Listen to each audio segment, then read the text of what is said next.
Un bilancio curatissimo e sistematico di tutte le tappe della riforma del credito cooperativo, soprattutto quelle finali di attuazione alla luce dei lavori parlamentari che hanno in parte modificato alcuni assetti,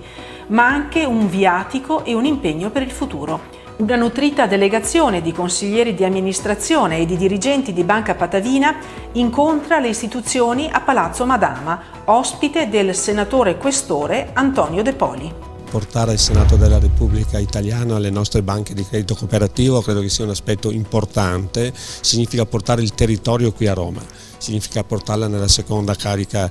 istituzionale che è il Senato della Repubblica Italiana, e quindi Banca Patavina, banca del nostro territorio padovano, che oggi viene a presentare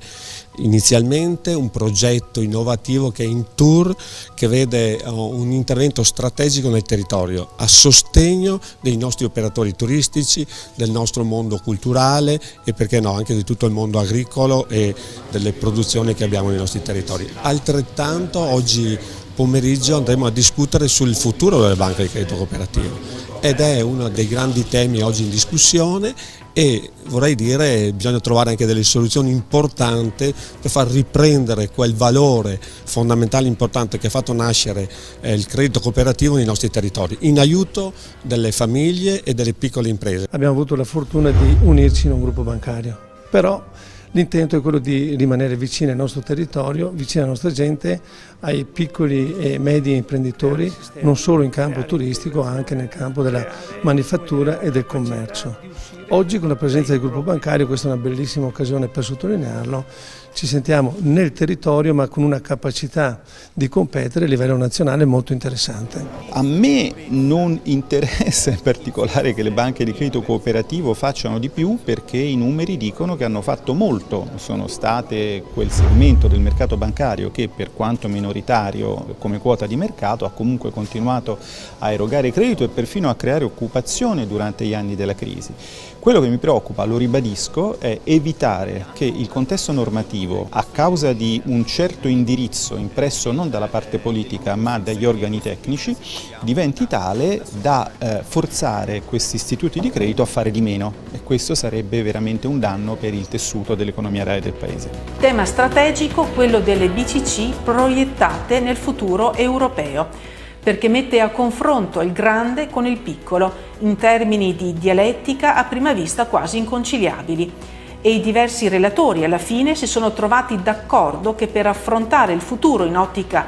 europea all'interno dei gruppi bancari neocostituiti si dovrà mettere in campo una buona dose di pragmatismo, di rinnovato senso di unità nazionale, di sostegno alle istituzioni italiane che devono tutelare la diversità come punto di forza del sistema Italia. Noi siamo inseriti in un mondo globale, siamo inseriti in regole europee e quindi molto probabilmente si può prendere nota di cosa non funziona, di cosa si può migliorare, lavorare nel frattempo in Europa, ma la riforma va consolidata prima di metterla in discussione. L'obiettivo è rendere ancora più stabili, ricordo che le nostre banche non hanno avuto bisogno di nessun aiuto pubblico, e ancora più competitive, puntando sul loro fattore distintivo, che è quello della mutualità, e cioè